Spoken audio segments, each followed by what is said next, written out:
Assalamualaikum warahmatullahi wabarakatuh. Kita bertemu kembali pada perkuliahan data mining. Pada pertemuan ke-12 ini saya akan membahas tentang algoritma regresi. Regresi dapat digunakan untuk memprediksi nilai dari variabel terikat apabila terdapat kenaikan atau penurunan pada variabel bebas. Korelasi digunakan untuk mengukur hubungan antara dua variabel. Besaran koefisien min 1 dan 1 adalah hubungan yang sempurna, sedangkan apabila kedua variabel tidak memiliki hubungan, maka nilai korelasi akan bernilai nol. Nilai positif mengindikasikan hubungan yang positif dan begitu juga sebaliknya. Kemudian nilai negatif menunjukkan bahwa nilai variabel terikat akan meningkat apabila nilai pada variabel bebas mengalami penurunan.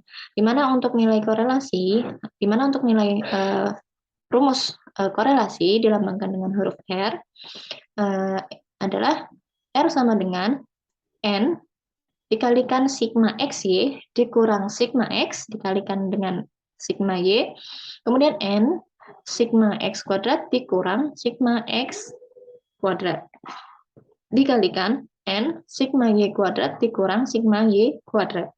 Kemudian hasilnya dari perkalian kedua ini kita tarik akar. Di mana untuk indikasinya dalam rentang min 1 sampai dengan min 0,4 itu mengindikasikan negatif correlation atau korelasi negatif. Kemudian untuk dalam rentang min 0,2 sampai dengan 0,2 itu indikasinya tidak ada relasinya atau no relationship. Kemudian dalam rentang 0,2 sampai dengan 1 itu merupakan indikasinya merupakan positive correlation. Kemudian di sini ada contoh korelasinya. Di sini ada data tinggi badan, di mana satuannya adalah sentimeter. Kemudian data berat badannya, satuannya adalah kilogram. Di mana masing-masing data tinggi badan dan data berat badan ini memiliki data sebanyak 10. Data tinggi badannya ada 10, kemudian data berat badannya juga ada 10. Di sini, tinggi badan merupakan variabel independen X, dan berat badan merupakan variabel dependen Y. Langkah yang pertama kita lakukan adalah kita menghitung nilai rata-rata X-nya atau min Y. Caranya adalah semua variabel X ini kita jumlahkan, kemudian kita bagi 10. Karena 10 itu karena jumlah keseluruhan data X itu ada 10. Nah, maka akan menghasilkan nilai 153,8. Kemudian selanjutnya adalah kita menghitung nilai rata-rata Y atau min Y. Jadi seluruh data Y kita jumlahkan, kemudian kita bagi 10, karena semua datanya ada 10, maka kita bagi dengan 10. Nah, akan menghasilkan nilai 65,3. Kemudian untuk nilai korelasinya adalah X yang pertama dikurang rata-rata X dikalikan Y yang pertama dikurang min Y, kemudian ditambah X kedua dikurang rata-rata X, Y kedua dikurang rata-rata Y, kemudian selanjutnya seperti itu sampai yang terakhir ke 131 dan 48. Ya. Kemudian dibagi hampir sama dengan yang atas, tapi perbedaannya adalah dikuadratkan sama ya seperti di atas. Kemudian nanti akan menghasilkan nilai 0,97712 sekian sekian sekian. Nah, ini maka akan menghasilkan nilai korelasi sebesar 0,97 atau 97%. Adalah nilai yang sangat tinggi. Artinya nilainya benar-benar sangat dipengaruhi oleh nilai X. Ya, karena korelasi tinggi, maka algoritma regresi linier ini cocok digunakan untuk data tersebut. Nah, selanjutnya, ini adalah contoh korelasi untuk dalam persamaan garisnya atau fungsinya. Ini caranya seperti yang tadi, kita cari nilai min X-nya, rata-rata X-nya, kemudian juga kita cari nilai rata-rata Y-nya. Kemudian selanjutnya kita cari nilai A-nya. Nilai A-nya ini adalah nilai slope. Slope itu adalah ini ya, yang garis biru ini. Slope adalah tingkat kemiringan garis. Nah, kemudian selanjutnya rumusnya adalah sigma XI dikurang rata-rata X atau min X dikalikan YI dikurang min Y. Nah, dibagi sigma XI dikurang rata-rata atau min X, kemudian hasilnya dikuadratkan. Seperti itu, maka akan menghasilkan nilai 0,6746 sekian, sekian, sekian. Jadi paham ya, untuk X ini maksudnya X pertama ini dikurang min X, 153,8. Kemudian YI-nya adalah yang ini, ya, dikurang rata-rata Y, 65,3, begitu seterusnya. Nah, untuk kemudian dibagi dengan XI-nya, X yang pertama, dikurang rata-rata X-nya. Dan kurang rata-rata X-nya, 103,8, ini harusnya 8 ya. Itu kemudian hasilnya kita kuadratkan. Nah, ini ya. Maka akan menghasilkan nilai 0,6746 sekian, sekian, sekian. Nah, selanjutnya kita akan mencari nilai B. Nilai B adalah nilai intercept. Ini ya. Intercept adalah jarak titik Y pada garis dari titik 0. Di mana B atau intercept sama dengan rata-rata Y, 65,3, dikurang nilai slope-nya 0,67 sekian-sekian, nih. Nah, dikalikan min X, nah min X-nya itu 153,8. Maka akan menghasilkan nilai min 38,455 sekian, sekian, sekian. Nah, maka persamaan garisnya adalah yang ini ya, Y sama dengan W0 ditambah W1X. Maka akan menghasilkan persamaan garis Y sama dengan 0,6746 sekian, sekian, sekian, X kurang 38,455 sekian, sekian, sekian, sekian. Jadi, persamaan garis di atas dapat digunakan untuk melakukan prediksi apabila kita memiliki data tinggi badan yang baru. Berat badan dapat diperkirakan dengan rumus tersebut. Masukkan nilai tinggi baru ke X, maka perkiraan nilai Y berat badan akan didapat. Selanjutnya, ini merupakan contoh di mana nilai X-nya itu adalah variabel X-nya itu adalah variabel independen. Itu adalah amount of sales tax. Kemudian untuk variabel Y-nya atau variabel dependennya adalah purchase amount. Nah, di sini ada dua data. Yang pertama, untuk variabel X-nya sebesar 10, variabel Y-nya sebesar 0,5. Untuk data yang kedua, variabel X-nya sebesar 25, dan untuk variabel Y-nya sebesar 1,25. Nah, ini kita masukkan persamaannya Y sama dengan C0 ditambah C1 dikalikan X1. Nah, ini dimulai dari data yang kedua dulu. 1,25, ini Y 1,25 sama dengan C0 karena kita belum tahu, jadi kita tulis C0. Ditambah C1 juga sama, kita belum tahu, jadi kita tulis C1. Kemudian X1-nya ini kita peroleh dari yang sini. Kemudian selanjutnya, 0,5 Y ini sama dengan C0 ditambah C1 sama dengan 10 itu dari sini. Nah, selanjutnya kita eliminasi atau kita kurangkan. Jadi, untuk C0-nya sama dengan 0, C0 dikurang C0 sama dengan 0. Nah, kemudian untuk 1,25 dikurang 0,5 sama dengan 0,75. Kemudian untuk C125 dikurang C110, maka akan menghasilkan nilai C115. Ya. Nah, ini karena seperti ini, kita pindahkan ya. C1 ini jadi ke sebelah kiri, 0,75 ini kita pindah ke sebelah kanan. Nah, kemudian karena sudah pindah begitu, jadi 0,75 ini dibagi 15, maka akan menghasilkan nilai 0,05. Nah, maka akan menghasilkan formulanya adalah Y sama dengan 0,05X1.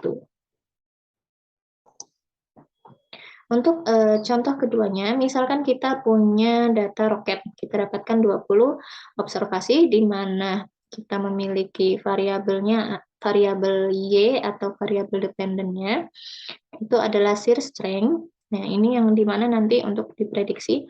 Kemudian ada variabel X atau variabel independennya adalah edge of propellant. Nah, langkah pertama yang kita lakukan adalah kita mencari nilai beta atau nilai slope-nya. Ini sama seperti cara yang tadi, 20 adalah jumlahnya, jumlah datanya, kemudian 528.492,64 adalah hasil penjumlahan dari perkalian XI kali YI. Ya. Kemudian untuk 267,25 ini diperoleh dari penjumlahan XI-nya, dari ininya. Nah, kemudian untuk 42.627,15 diperoleh dari penjumlahan Y-nya. Nah, kemudian ini untuk N dibagi, N-nya adalah jumlah datanya 20, kemudian penjumlahan dari XI-nya ini dikuadratkan, XI kuadratnya ini setiap X yang dikuadratkan kemudian dijumlahkan, kemudian dikurang penjumlahan X-nya ini, penjumlahan X-nya ini kemudian dikuadratkan, maka akan menghasilkan nilai 71.422,56. Nah, maka akan menghasilkan min 822.253 dibagi 22.131,24. Maka akan menghasilkan nilai min 37,15. Nah, untuk nilai interceptnya, min Y, nilai min Y adalah 2,131,36 ya tadi, kemudian dikurang B-nya ini beta ya min 37,15 dikalikan rata-rata X-nya, min X-nya 13,3625, maka akan menghasilkan nilai 2627,821. Nah, Y-nya sama dengan alfa ditambah X beta, sama dengan 2627,821 dikurang 37,15 X. Nah, kemudian selanjutnya kita akan masuk ke regresi linear berganda. Dalam suatu penelitian yang dilakukan terhadap 10 rumah tangga yang dipilih secara acak, diperoleh data pengeluaran untuk pembelian barang-barang tahan lama per minggu, itu merupakan variabel Y. Kemudian untuk pendapatan per minggu, itu merupakan variabel X1. Dan jumlah anggota rumah tangga itu merupakan X2. Seandainya suatu rumah tangga mempunyai X1 dan X2 masing-masing 11 dan 8, berapa besarnya nilai Y? Artinya, berapa ratus rupiah rumah tangga yang bersangkutan akan mengeluarkan biaya untuk pembelian barang-barang tahan lama. Nah, Y-nya, pembelian barang-barang tahan lama per minggu, ini satuannya dalam ratusan rupiah. Nah, kemudian untuk X1-nya, pendapatan per minggu, itu satuannya dalam ribuan rupiah. Kemudian selanjutnya, X2-nya adalah jumlah anggota rumah tangga, X2 satuannya adalah orang. Kemudian selanjutnya, kita hitung untuk masing-masing data pada tabel ini ya. Kita hitung sumnya, kita hitung sigma Y-nya. Sigma Y itu adalah penjumlahan seluruh Y, maka akan menghasilkan nilai 170. Kemudian sigma X1, ini penjumlahan semuanya, bernilai 60. Kemudian sigma X2, ini kita jumlahkan semua, maka akan menghasilkan nilai 40. Kemudian sigma X1 dikuadratkan. Nah, ini masing-masing dikuadratkan, kemudian akan dijumlahkan, kemudian akan menghasilkan nilai 406. Kemudian sigma X2 kuadrat, nah masing-masing dikuadratkan, kemudian dijumlahkan, maka akan menghasilkan nilai 182. Kemudian sigma X1 dikalikan X2. Nah, ini X1 dikalikan X2 dulu nih, 10 kali 7, 2 kali 3, nah, seperti itu ya. Selanjutnya, ini kita jumlahkan, maka akan menghasilkan nilai 267. Kemudian selanjutnya, kita akan mencari nilai sigma XI-Y, X1 dengan Y, jadi 10 kali 23, 230, kemudian 2 kali 7, 14, nah, seperti itu terus ya sampai ke bawah, kemudian hasilnya kita jumlahkan, maka akan menghasilkan nilai 1122. Nah, kemudian untuk X2Y-nya, penjumlahan X2Y-nya, X2 dengan Y 7 kali 23, 3 kali 7, nah ini 21, 2 kali 15, 30, nah semua dilakukan kemudian dijumlahkan. maka akan menghasilkan nilai 737.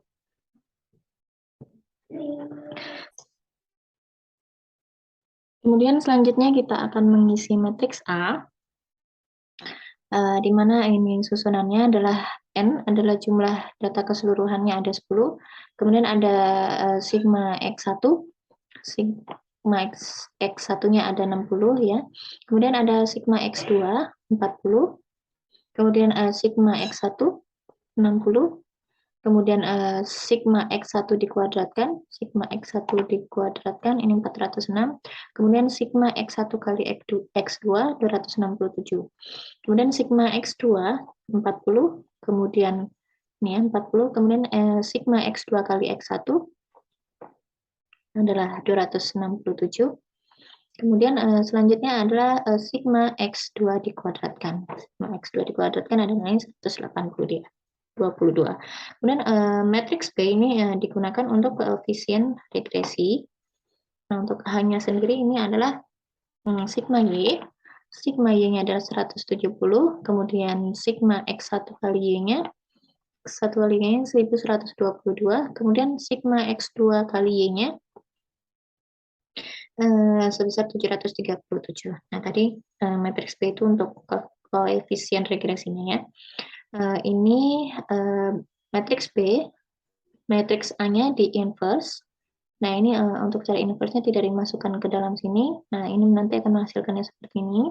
Kemudian dikalikan matriks H, 170. Nah, ini perkalian matriksnya, maka akan menghasilkan nilai B-nya adalah 5,233, kemudian 3,221, dan 0,451. Nah, dari hasil perhitungan di atas, model regresi linear berganda dapat dituliskan sebagai berikut. Y sama dengan 5,233 ditambah 3,221 X1 ditambah 0,451 X2. Nah, kemudian kita coba masukkan dengan pertanyaannya tadi. Seandainya suatu rumah tangga mempunyai X1 dan X2 masing-masing 11 dan 8. Nah, kita coba masukkan ya, X1-nya 11, X2-nya 8. Nah, maka akan menghasilkan nilai Y-nya sebesar 44,272. Nah, ketika suatu rumah tangga memiliki pendapatan per minggu sebesar 11.000 dengan anggota rumah tangga sebanyak 8 orang, maka pengeluaran untuk pembelian barang-barang tahan lama per minggu sebesar 4.427,2. Nah, ini dikarenakan nilai Y dikalikan dengan nilai 100 ya, karena dalam ratusan rupiah. Nah, jadi 44,272 dikalikan 100 maka akan menghasilkan nilai 4.427,2. Nah, ini merupakan slide terakhir dari pertemuan ke-13 untuk materinya. Nanti kita akan bertemu pada sesi praktikum selanjutnya, dan untuk sesi materi ini akan saya akhiri dengan alhamdulillah. Dan wassalamualaikum warahmatullahi wabarakatuh.